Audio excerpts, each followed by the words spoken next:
అందరికీ నమస్కారం. మనం ఈరోజు మనకి ఎన్ని పురాణాలు ఉన్నాయో వాటి గురించి తెలుసుకుందాం. తెలుగులో 18 పురాణాల పేర్లు మీకు అందిస్తున్నాను.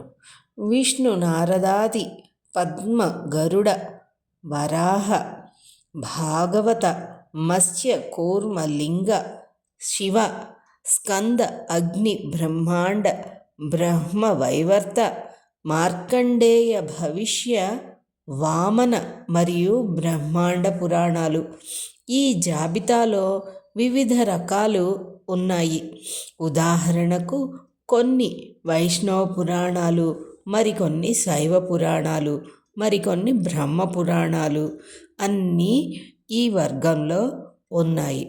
మొదటిది విష్ణు పురాణం, తర్వాతది నారద పురాణం, బ్రహ్మ పురాణం, గరుడ పురాణం, వరాహ పురాణం, భాగవత పురాణం, మత్స్య పురాణం, కూర్మ పురాణం, లింగ పురాణం, శివ పురాణం, స్కంద పురాణం, అగ్ని పురాణం, బ్రహ్మాండ పురాణం, బ్రహ్మ వైవర్త పురాణం, మార్కండేయ పురాణం, భవిష్య పురాణం, వామన పురాణం, బ్రహ్మ పురాణం అనేవి మనకి 18 పురాణాలన్నమాట.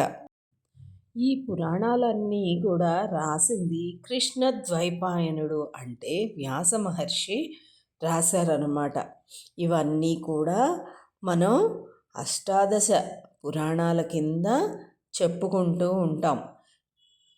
ఇది నైమిసారణ్యంలో సౌనకాది మహామునులు అందరూ సత్రయాగం చేస్తున్నప్పుడు ఇవన్నీ పురాణాలు రోజుకొక పురాణం చొప్పున కొన్నాళ్ళు చెప్పుకుని ఒకళ్ళకు ఒకళ్ళు ఎంతో ఆనందమించారు. వాళ్ళ యొక్క ఆ భగవంతుని యొక్క సేవలో లీనమయ్యారన్నమాట ఈ పురాణాలన్నీ వింటూ. మళ్ళీ వివరంగా ఒక్కొక్కటి చెప్పుకుంటూ మన ప్రయాణాన్ని సాగిద్దాం.